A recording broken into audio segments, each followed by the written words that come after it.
The Detroit winter hit Olufemi like a physical blow. He stepped off the plane, and the wind didn't just sting his cheeks. It pierced straight to the confidence he'd carried across the ocean from Lagos. In his suitcase, an engineering degree his family had scraped together to fund, certificate of achievement, letters of recommendation, and hopes so carefully packed they took up more space than his clothes. What if the American dream you risked everything for turned out to be a locked door?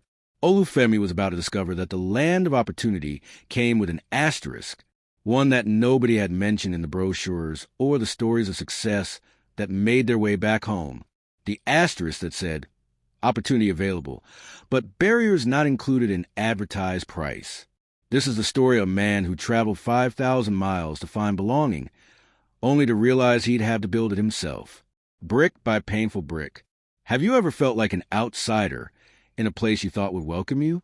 Drop it in the comments right now, because your story matters, and Olufemi's journey might just mirror your own. Olufemi had left Lagos as a victor. His engineering degree hadn't come easy. Late night studying by generator light during power outages, internships at competitive firms, recognition as top of his class. His mother had thrown a party when his visa was approved, inviting the entire neighborhood. His father had gripped his shoulders and said, "You will make us proud. You will show them what we are capable of." The weight of that expectation felt heavier than his luggage. His first week in Detroit shattered every assumption he'd built. The job market, which had seemed so promising from abroad, revealed itself as a maze of closed doors. His degree was questioned. Is this accredited by American standards? His experience was minimized. It's different here. His credentials were scrutinized with skepticism that felt less about qualification and more about origin. Interview after interview followed the same pattern. Polite interest during the phone screen. Visible hesitation when he walked through the door. Questions that felt less about his engineering knowledge and more about something else. Something unspoken but unmistakable. Your accent is quite strong. Do you think you'd be comfortable communicating with clients? We typically prefer candidates with American work experience. We'll be in touch. They never were. Olufemi's confidence, so carefully constructed over years of academic excellence, began to crack. He'd replay conversations in his mind, wondering if he'd misunderstood something. The American English cadence was different from what he'd learned. Faster, more colloquial, filled with references he didn't catch. He'd practiced English for years, studied it formally, spoke it fluently. But here, his fluency was questioned with every sentence. His apartment was a one-bedroom box in a neighborhood he'd chosen based on rent, not research. The silence was oppressive. His phone stayed quiet except for expensive calls home, where he lied about how well things were going. He couldn't bear to hear disappointment in his mother's voice or doubt in his father's. At night, lying in the dark, Olufemi wondered if he made the biggest mistake of his life. If you've ever questioned a major life decision you couldn't take back, hit that like button, because what Olufemi faces next makes the job rejections look easy. The factory job came through a temp agency. It wasn't engineering. It wasn't even close. But it was money, and money meant rent and food, and not having to return home in defeat. Olufemi told himself it was temporary, a foot in the door, something to build from. The factory floor was loud, mechanical, impersonal, perfect for disappearing. And disappear he did. His co-workers acknowledged him with nods, nothing more. Lunch breaks were the worst. Watching clusters of people who'd worked together for years sharing jokes he didn't understand, talking about TV shows he'd never seen, referencing shared histories he could never access. He ate alone, every single day. Alone. Then came the comments. Not overtly hostile. That might have been easier to process. These were wrapped in smiles, delivered as compliments, making them impossible to confront without seeming oversensitive. You speak good English for an African. The words hung in the air. For an African, as if his entire continent was a monolith of linguistic inadequacy, as if his years of education, his literature courses, his debate team championships meant nothing. Olufemi smiled. Thank you. What else could he say? The man walked away satisfied. He'd given a compliment. Olufemi stood there feeling smaller than he had in months. It wasn't just that comment. It was the accumulation. The way people spoke louder and slower to him, as if volume equaled comprehension. The way his suggestions in team meetings were overlooked until a white co-worker repeated them nearly verbatim and received credit. The way his lunch, jollof rice his mother had taught him to make, drew wrinkled noses and "what is that?" questions that felt more like accusations than curiosity. The way he was simultaneously invisible and hypervisible, ignored until his difference became entertainment. One supervisor had a habit of touching his hair without asking, marveling at the texture like he was an exhibit. "It's so different," she'd exclaim, fingers already reaching. Olufemi learned to sidestep, but the violation lingered. He carried Lagos on his shoulders, carried his family's hopes, carried an entire continent's reputation. Every mistake he made felt magnified, not just Olufemi failing, but confirming their suspicions about those people. The weight was crushing. The apartment hunt was its own special torture. Olufemi would call about listings, his credentials ready. First month's rent, security deposit, references from his employer. He'd arrive for viewings and watch faces fall. "Oh, I'm sorry we just rented it. I'm not sure you'd be comfortable here. The neighborhood is particular. Not the best fit for this building." Coded language, polite rejection, discrimination dressed in pleasantries. After the seventh rejection, Olufemi sat in his car and let the tears come. Silent, frustrated tears of the version of himself that had believed Preparati one Tuesday evening. Walking back from the bus stop, he passed a soccer field. The sound stopped in mid-stride. The thwack of a ball, shouts in multiple languages, laughter that transcended words. He stood at the fence, watching a pickup game that looked nothing like the isolation he'd been drowning in. A player jogged over during a water break. "You play?" Olufemi hesitated, then nodded. "We're here Tuesdays and Thursdays. 7 o'clock. Show up." Such a simple invitation. It changed everything. Olufemi almost didn't go.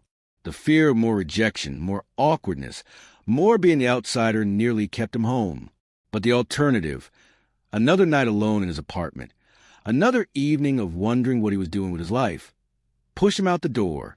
The soccer league wasn't formal or fancy, just a group of adults who loved the game, playing on a public field under lights that flickered occasionally. Olufemi laced up his cleats, the ones he brought from Lagos, worn from years of playing, and approached the cluster of players. On and excellence would be enough. "You came." The guy from the fence, Marcus, a black American with locks and an easy smile, clapped him on the shoulder. "We need another defender."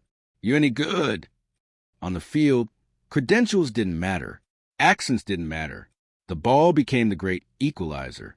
Olufemi played with ferocity born from months of suppression. Every pass was precise.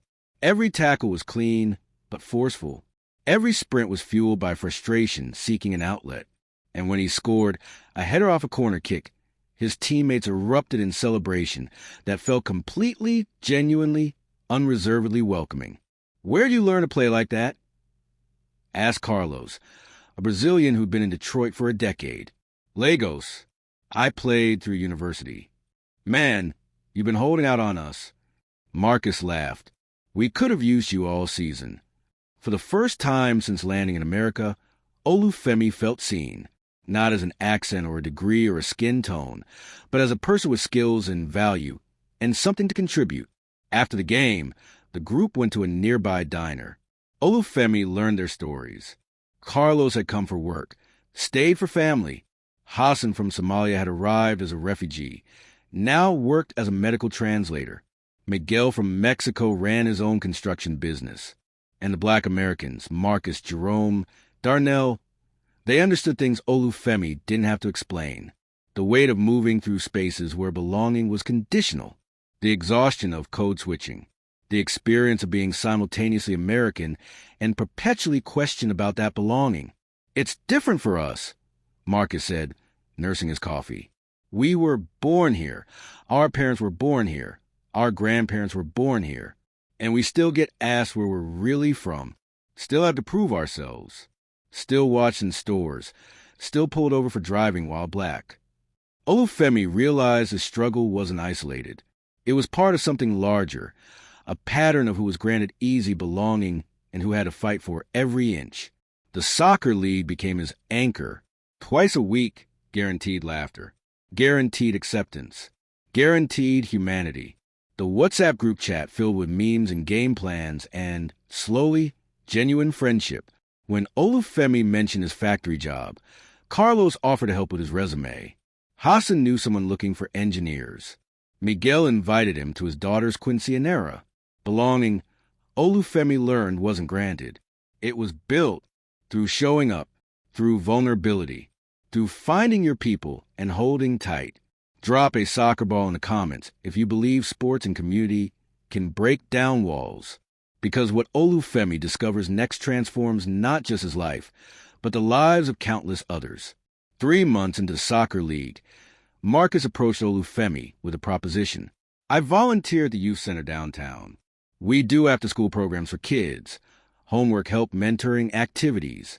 A lot of them are immigrant kids or first generation. They could use someone like you. Someone like you. The phrase that had stung in job interviews felt different here. Affirming instead of othering. I don't have teaching experience, Olufemi started. You have life experience. That's what they need. Just come see. One afternoon, the youth center occupied a converted community building. Worn but loved, walls covered in student artwork and achievement certificates. The noise hit him first. Kids yelling, laughing, arguing in English and Somali and Spanish and Arabic. Organized chaos supervised by exhausted but dedicated staff.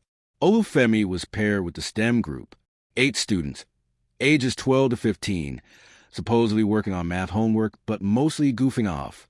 One girl sat apart, silent, her textbook closed. That's Amina, Marcus whispered. Came from Yemen 2 years ago. Brilliant at math, but won't participate. I think she's embarrassed about her English. Olufemi understood that embarrassment intimately. He approached her table carefully. Mind if I sit? She shrugged. He looked at her closed textbook. Geometry? A slight nod. My favorite. The logic of shapes. It's the same in every language, you know? Numbers don't have accents. The smallest smile cracked her careful facade. Over the next hour, Olufemi worked through problems with Amina, not just giving answers, but showing process. When she stumbled over words, he'd say, "Show me with a pencil." Sometimes drawing is clearer than talking. By the end, she'd solved 3 problems independently. Her face glowed with pride. "Mr. Olufemi," she said quietly as he packed up, "they make fun of how I talk." His heart cracked. I know. People made fun of how I talk too. Still do sometimes. Does it get better? He chose honesty. It gets different. You get stronger. You find people who value what you say over how you say it. And one day, you realize your accent is proof of your courage, evidence that you were brave enough to build a life in a language that wasn't born in your mouth. Amina blinked back tears. Thank you. Olufemi returned every week, then twice a week. The students gravitated toward him, not just the immigrant kids, though they formed a special bond. All the students who felt like outsiders for any reason found something in Olufemi. Maybe it was his patience. Maybe his authenticity. Maybe just the fact that he showed up consistently, proving that caring was an action, not just a feeling. He started a robotics club, leveraging his engineering background. They couldn't afford fancy kits, so they built from scraps and salvage, teaching improvisation along with technical skills. The club grew. Local news covered their competition win. Suddenly, Olufemi wasn't just the African guy at the factory. He was Olufemi who runs the robotics program. Olufemi who's changing kids' lives. Parents approached him at the center. "Thank you for seeing my son. My daughter actually wants to do homework now." You've given them something to believe in. The community's perception shifted, not because Olufemi changed who he was, but because he'd found a way to show his full self, to contribute, to matter, and in mattering to others, he began to matter to himself again. 5 years later, Olufemi stood in that same youth center, but the space had transformed. New computers lined one wall, donations he'd helped secure. The robotics lab had its own room. Student awards covered every available surface. He'd transformed too. Not physically, though he stood straighter now, carried himself with reclaimed confidence. The transformation was deeper. He'd stopped performing Americanness and started inhabiting his own version of it. Nigerian and Detroiter, engineer and mentor, immigrant and community builder. The factory job was gone. He'd finally landed an engineering position at an automotive supplier, referred by Hassan's wife who worked in HR. Carlos had helped him negotiate salary. Marcus had role-played the interview. His soccer family had lifted him up, but he still volunteered at the center every week. Still showed up for the kids who needed to see someone who'd walked their path and survived. Detroit was home now, not because the struggles had vanished. Microaggressions still happened. Racism still existed. Belonging was still something he had to actively maintain rather than passively receive. But home wasn't about ease. Home was about roots. And Olufemi had grown his deep entangled with others. The soccer league had expanded. They'd formed an official recreational team, playing in a citywide league. Olufemi was team captain now, responsible for recruiting new players, especially immigrants who needed what he needed 5 years ago, connection. His apartment had changed too. He'd moved to a better neighborhood. But more importantly, it was filled now. Photos of his Lagos family, next to photos of his Detroit family. A bookshelf holding both Chinua Achebe and Toni Morrison. A kitchen where he cooked jollof rice for potlucks and learned to make Jerome's grandmother's collard greens. Last month, his parents had visited. His mother had cried seeing the life he'd built. Not the American dream she'd imagined, but something more textured and real. She'd met his friends, visited the youth center, watched him coach soccer. "You found your place," she'd said, gripping his hand. "I made my place," he corrected gently. "There's a difference." His father had been quiet, observant. On their last evening, over drinks, he'd finally spoken. "I thought sending you here would give you opportunities we couldn't provide. I didn't understand you'd have to fight for every single one. I'm sorry I didn't prepare you for that." "You prepared me to fight," Olufemi had replied. That was enough. The youth center students were thriving. Amina was in college now, studying engineering, mentoring the next generation of nervous immigrant kids. She called Olufemi regularly, updating him on her classes, asking advice, thanking him for believing in her when she couldn't believe in herself. Others had followed similar paths. The robotics club kept winning competitions. 3 students had received full scholarships. The local community college had created a partnership program with the center, offering technical training to students who'd aged out of the youth program. Olufemi's impact rippled outward in ways he couldn't have imagined that first desperate winter. He'd come to Detroit seeking opportunity. Instead, he'd created it, for himself and for others. The irony wasn't lost on him. He'd spent months waiting for America to open his doors, to grant him the belonging he'd expected. Instead, he'd learned that belonging was something you built, not something you were given. You carved out space where none existed. You found your people and created community. You refused to disappear, even when disappearing would have been easier. On the 5-year anniversary of his arrival, Olufemi stood at the same airport where he'd first landed. This time, he was picking up a friend from Lagos, a young woman with an engineering degree and hopes packed carefully in her suitcase. He saw his former self in her eyes, the confidence mixed with fear, the expectations colliding with uncertainty. "Is it like they say?" she asked him in the car. "The American dream?" Olufemi thought carefully before answering. "It's complicated. There is opportunity here, real opportunity. But it's not freely given. It must be claimed. You'll face things they don't tell you about in the stories that make it back home. Prejudice, exclusion, moments where you'll question everything." Her face fell, but he continued, "You'll also find people who see you, communities that will adopt you, spaces where your difference becomes strength rather than liability. The American dream isn't a destination. It's a negotiation between who you are and who this place asks you to be. The trick is not losing yourself in the negotiation. How do I do that? Stay proud of where you come from. Find your people. They're looking for you too. Contribute something meaningful. Build rather than waiting for invitations. And remember, Belonging isn't about being accepted into spaces that don't want you. It's about creating new spaces that do. She was quiet, processing. It sounds harder than I thought. It is, Olufemi admitted. But you're harder than you think. We all are. That's what they don't understand about immigrants. We've already done the hardest thing. We've already left everything we knew and rebuilt in a new language, a new culture, a new reality. If we can do that, we can do anything.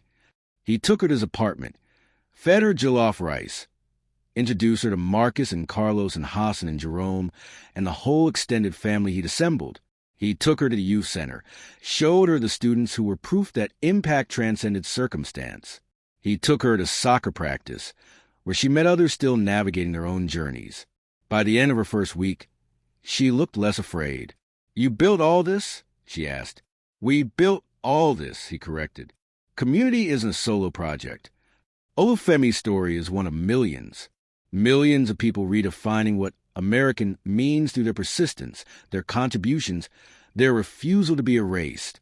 The face of America is changing, not because immigrants are becoming more American, but because America is becoming more honest about who's always been here, building in the margins, creating belonging from scratch. His journey, from that first brutal winter to this moment of mentoring the next generation, is a testament to resilience, to the evolving nature of home, to the power of community built through shared struggle, to the truth that opportunity and access are different things, and bridging that gap requires both individual determination and collective support. Detroit is home now, not because it welcomed him with open arms, but because he refused to wait for permission to belong. He built his own doors when the ones he expected stayed locked. He found his people and held them close. He created value where his value was questioned. He transformed his pain into purpose. And in doing so, he didn't just find home. He became home for others. Olufemi's journey reminds us that belonging isn't where you're accepted. It's where you refuse to be erased. If this story moved you, subscribe and share it with someone who needs to hear it. Tell us in the comments, what does belonging mean to you? Have you ever had to create community where none existed? Let's build connection right here, right now. Your story matters. Your journey matters. You matter.